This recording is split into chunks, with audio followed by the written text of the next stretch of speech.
ఓం శ్రీ గురుభ్యో నమః. శ్రీ విద్యాప్రకాశానంద సద్గురుదేవాయ నమః. జన్మ జన్మకు కర్మమంటునురా, నర జన్మమందున కర్మనంతయు కడిగి వేయుమురా. కర్మశేషము ఉండి ఉండిన దుఃఖశేషము వెంబడించును. కర్మలేని దివ్య పదవిని పొందగోరుము సత్వరంబున.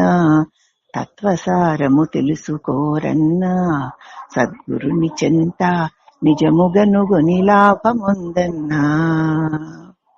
మనం ఈ శరీరంతో నిద్ర లేచింది మొదలు నిద్రపోయే వరకు ఏదో ఒక కర్మ చేస్తూనే ఉంటాం. కర్మ చేయకుండా ఉండలేం. అయితే చేసిన కర్మకి నేను చేస్తున్నాననే భావంతో చేస్తే ఆ కర్మ ఫలితం మనకు అంటుకుంటుంది.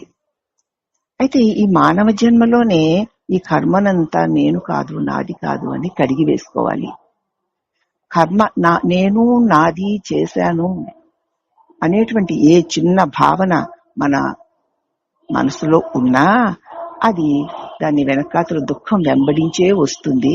ఈ శరీరం పోయిన తర్వాత ఈ శరీరంలో ఉన్న జీవుడవైన నీ వెంట నీవు చేసిన కర్మ ఫలితాలు వెంబడించి వస్తాయి. కాబట్టి వివేకవంతమైన మానవ జన్మ కలిగింది కాబట్టి ఈ జన్మలోనే ఈ కర్మలన్నిటినీ కడిగేసుకోవాలి. ఎలా కడిగేసుకోవాలి?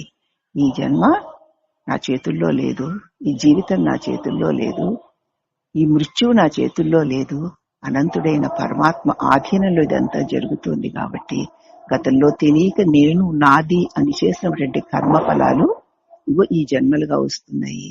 ఇక నేను కాదు, నాది కాదు అని నా గురుదేవుల వల్ల నేను వినగలిగాను, తెలుసుకోగలిగాను. అంచేత ఈ కర్మ శేషం కొంచెం కూడా లేకుండా నిరంతరము భగవదర్పితమైనటువంటి మనస్సుతో ఈ వ్యవహారాలన్నీ చేస్తూ ఉంటే దివ్య పదవిని అతి తేలిగ్గా పొందగలుగుతావు.